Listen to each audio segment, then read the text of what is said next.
कुछ बातों का ध्यान रखना चाहिए और कुछ चीज़ों से बच के ही रहना चाहिए। जैसे पहला अग्नि, दूसरा पानी, तीसरा औरत, चौथा मूर्ख, पांचवा सांप, छठा राज परिवार का सदस्य। जब जब हम इनके संपर्क में आते हैं व्यक्ति को ये हमें एक झटके में ही मौत तक पहुंचा सकते हैं। बुद्धिमान व्यक्ति अपने इंद्रियों को बगुले की तरह वश में करते हुए अपने लक्ष्य को जगह, समय और योग्यता का पूरा ध्यान रखते हुए पूर्ण करते हैं। जो जन्म से अंधे हैं वो देख नहीं सकते, उसी तरह जो वासना के अधीन है वो भी कभी देख नहीं सकते। अहंकारी व्यक्ति को कभी ऐसा नहीं लगता कि वह कुछ बुरा कर रहा है, और जो पैसे के पीछे पड़े हैं उनको उनके कर्मों में कोई भी पाप और दोष दिखाई नहीं देता। शक्तिशाली लोगों के लिए कौन सा कार्य कठिन है और व्यापारियों के लिए कौन सा जगह दूर है, और विद्वानों के लिए कौन सा देश विदेश है, और मधुवासियों के लिए कोई शत्रु नहीं है। इन सबको अपनी माता समझे, जैसे राजा की पत्नी, दूसरा गुरु की पत्नी, तीसरा मित्र की पत्नी, चौथा पत्नी की माँ और पांचवा अपनी माँ।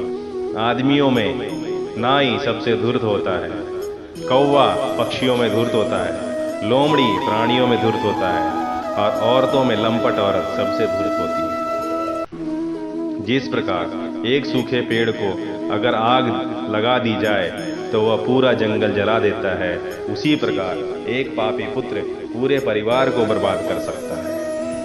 व्यक्ति अकेले पैदा होता है और अकेले मर जाता है, और वह अपने अच्छे और बुरे कर्मों का फल खुद ही भुगतता है, और वह अकेले ही नरक या स्वर्ग में प्रवेश करता है।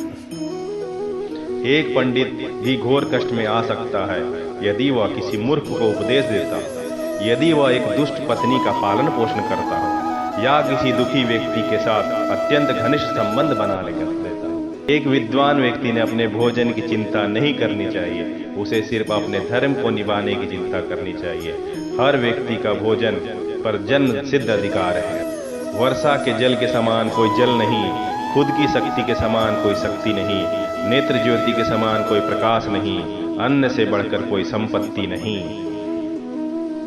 जो व्यक्ति आर्थिक व्यवहार करने में, ज्ञान अर्जन करने में, खाने में और काम धंधा करने में शर्माता नहीं, वो सुखी हो जाता। जैसे समुद्र में होने वाली वर्षा व्यर्थ है, जिसका पेट भरा हो उसके लिए अन्न व्यर्थ है, वैसे ही जैसे पैसे वाले आदमी के लिए भेंट वस्तु देना भी व्यर्थ है, उसी तरह दिन के समय जलता हुआ दीपक भी व्यर्थ है। गधे से 3 बातें सीखे।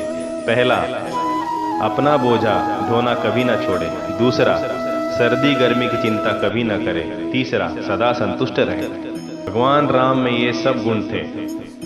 सद्गुणों में प्रीति, मीठे वचन, दान देने की तीव्र इच्छा शक्ति, मित्रों के साथ कपट रहित व्यवहार, गुरु की उपस्थिति में विनम्रता, मन की गहरी शांति, शुद्ध आचरण, गुणों की परख, शास्त्र के ज्ञान की अनुभूति, रूप की सुंदरता और भगवत भक्ति।